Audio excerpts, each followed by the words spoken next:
Hi, friends. Wanted to learn a little bit of Torah today.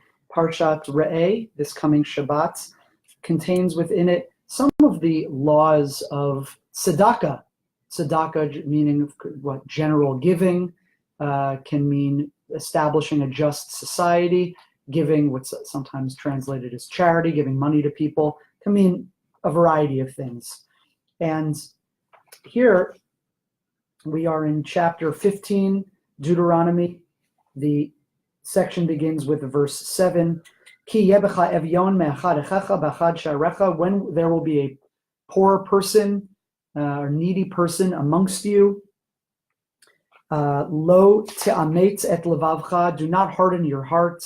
Velo tipotz et yadcha, don't tighten your fist. Rather, naton titain lo, you should surely give to them. And then the verse 10 continues, naton titain lo velo yera levavcha betitcha lo, give to them. Your heart should not be negative, or you shouldn't have bad thoughts about it when you give. Ki biglal hadavar hazeh yivarechacha Hashem Elokecha, because on account of this thing, God will bless you, b'chol ma'asecha, in everything that you do. Now, the rabbis pick up on the phrase here, biglal hadavar hazeh, on account of this thing. And perhaps they feel that either it's a little extraneous or they don't see exactly what it's coming to teach us. And because of that, they make an interesting midrash. They say as follows. Mikan, from here, this is from a Tosefta in Peah, chapter 4. Tosefta is the Tannaitic material from the 1st, 2nd century CE, which was not compiled in the Midrash. It was compiled elsewhere, the Tosefta, yes. Mikan she'im amar litain tzedakah v'natan, this teaches us that if you say you are going to give tzedakah and you give it, notnim lo schar amira v'schar maisa, you receive, the person that gives gets divine reward, both for saying that they are going to give and then for giving as well. Very interesting idea, that you get divine reward just for saying you're going to do something. And the next line is even more radical. V'chein im amar litain v'lo hispik litain, if a person says they're going to give, but then they see they can't give or they don't have enough to give, nevertheless, notnim lo schar al zeh, you still get divine reward for doing this. You get divine reward for saying you're going to give tzedakah, even if you do not end up giving tzedakah. There's other examples that we learn out from here. And the learning is from our verse, ki biglal hadavar hazeh, because of this thing. Now, the word davar can mean thing, but it is also related, midrashically, we could say, to the word dibur, speech. Biglal hadibur hazeh, because of speaking this. Remember the rest of the verse, yivarechacha Hashem Elokecha, God will bless you. So the verse midrashically is teaching us that not only is important to give tzedakah, to give, to help those who are in need, to help them get back on their feet. We know, and this is tangential, Maimonides in his 8 levels of giving says that the best type of giving is to help someone get back on their feet, help them get a job, empower them to take care of themselves. And there's different levels. Some are just means giving money to someone. However you do it, according to this midrash, you get divine reward for saying that you're going to give, even if you don't give. Fascinating idea. So why might that be? Before we get to the question of why, let's just look very quickly at what the Torah Temimah, Baruch HaLevi Epstein, says about this. He says, B'chlal ha'inyan, mishuna mitzvot tzedakah mishar mitzvot. We learned that tzedakah is different from every other mitzvah.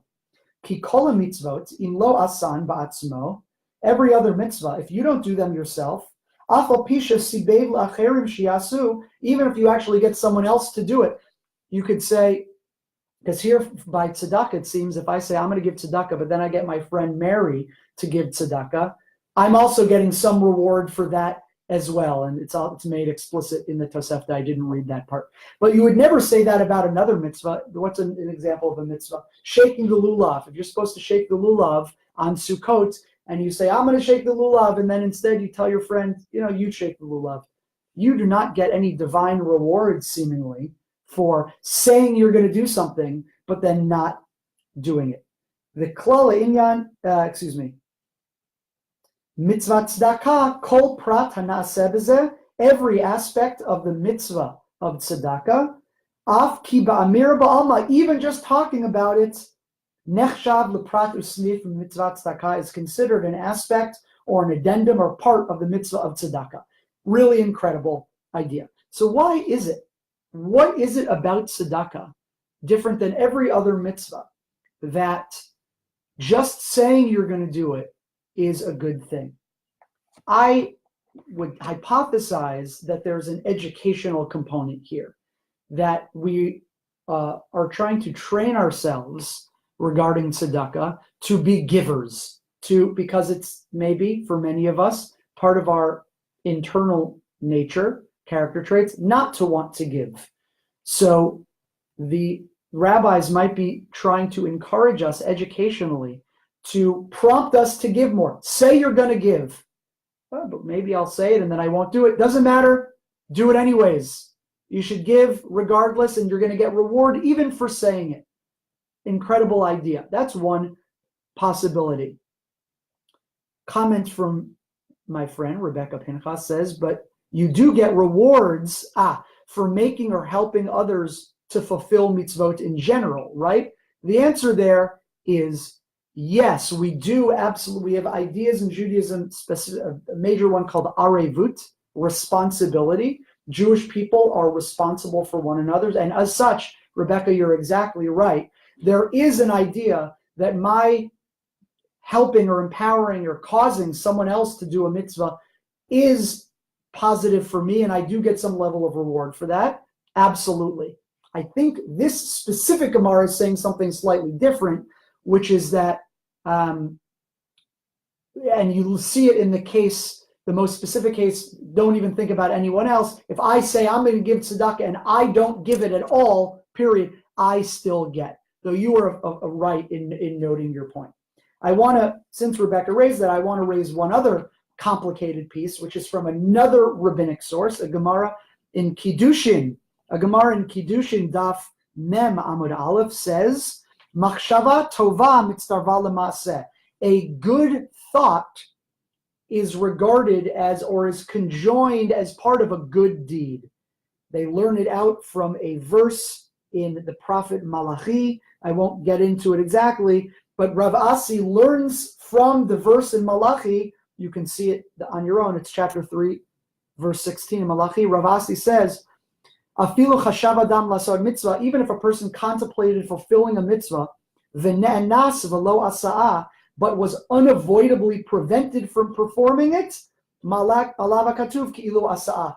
The Torah considers as if the person fulfilled the mitzvah. Now that's not, so that's very interesting. That says any mitzvah that you say you're going to do, and you end up not doing it because you're prevented from doing it, you get some degree of divine reward anyways. By the way, we're bracketing here. What does this mean, divine reward? Talk about that another time, what that means to you. What does that mean to the tradition? How much do you believe in that concept? But here, it's talking about every mitzvah, not just tzedakah. But note that there's slightly different language here in this Gemara. It said if something prevented you. Tzedakah doesn't say, it's nothing about prevention. It's simply you don't do it. The language in the Tosefta is lo hispiklo. Maybe you don't have enough money, or you just don't have the opportunity. So that's not exactly the same as something externally, which we call in Talmudic parlance ones, preventing you from doing it. So you have to take that into account and consideration as well when thinking about this idea. But it's a fascinating idea. Certainly there's something about tzedakah which is unique, which we really should be pushing ourselves extra to strive for, encouraging ourselves, positive thinking. What's that book, like maybe The Secret, where if you say it into the world, it'll come into being. So maybe the Tosefta is anticipating that. and saying you should really say it regardless. I will say it was brought to my attention by my friend and congregant Eddie Gothard that this is reminiscent of an episode of The Office, where the American Office, where Michael Scott promises a bunch of kids in an underperforming school that if they graduate high school, he will pay for them to go to college. And he makes that promise, and then years later, those kids are now seniors, and they've all graduated, and they all want to go to college, and they invite him in. They're expecting him to give the big reward of scholarships to all these colleges, but he does not have the money to do that. So he says in the speech where he breaks that news, he says, of all the promises I've never kept, I'm most proud of this one. And I think there's something, of course, to the students in the room that would have been terrible to hear, but there is something lovable there that I think is connected to this Gemara, this notion that we should push ourselves to give, even if we're not ultimately going to give. There's something positive it reflects, and it's hopefully making us better givers, though maybe don't make the promise as much as Michael Scott did, because that would have probably been rough going. Friends, always a pleasure learning with you. More next week.